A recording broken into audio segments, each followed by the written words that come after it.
ನಮಸ್ಕಾರ, ನೀವು ನೋಡ್ತಾ ಇದ್ದೀರಾ ನ್ಯೂಸ್ ಫಸ್ಟ್ ಲೈವ್. ಇದ್ದಿದ್ದು ಇದ್ದ ಹಾಗೆಗೆ ಸ್ವಾಗತ. ನಾನು ಮಧುಸೂದನ್. ಪ್ರಮುಖ ಸುದ್ದಿಯನ್ನು ನೋಡೋಣ. ಅದಕ್ಕಿಂತ ಮುಂಚೆ ಈ ಕ್ಷಣದ ಹೆಡ್ಲೈನ್ಸ್. ಕ್ರಾಂತಿಯ ಕಿಡಿ ರಾಜ್ಯದಲ್ಲಿ ಹೊತ್ತಿದ್ದಷ್ಟೇ ಬಂತು. ದೆಹಲಿಯಲ್ಲಿ ಟುಸ್ ಪಟಾಕಿಯಾಗಿದೆ. ಸಿಎಂ ಮುಂದೆ ಯಾವುದೇ ರೀತಿಯ ಬದಲಾವಣೆ ಚರ್ಚೆ ಹೈಕಮಾಂಡ್ ಮಾಡಿಲ್ಲ. ಪವರ್ ಶೇರಿಂಗ್ ಸದ್ಯಕ್ಕೆ ಇಲ್ಲ ಅನ್ನೋ ಮಾತು ಸಿದ್ದರಾಮಯ್ಯ ಆಪ್ತ ಪವರ್ ಹೆಚ್ಚಿಸಿದೆ. ಕುರ್ಚಿಯ ನೆರಳು ಡಿಕೆ ಶಿವಕುಮಾರ್ ಇಂದ ದೂರ ಆಗ್ತಿದ್ದಂತೆ ಒಕ್ಕಲಿಗ ನಾಯಕರು ಒಂದಾಗಿದ್ದಾರೆ. ಡಿಕೆ ಸೇನೆ ದೆಹಲಿಯ ಫ್ಲೈಟ್ ಹತ್ತಿ ಹೈಕಮಾಂಡ್ ಕದ ತಟ್ಟಲು ಸಜ್ಜಾಗಿದೆ.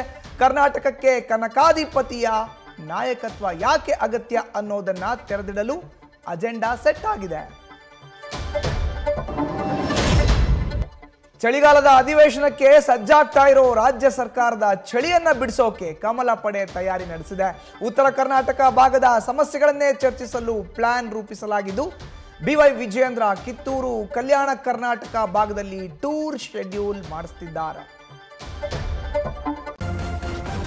ನ್ಯೂಸ್ ಫಸ್ಟ್ ನಿರ್ಭೀತಿಯಿಂದ ನಿಮ್ಮ ಪರವಾಗಿ.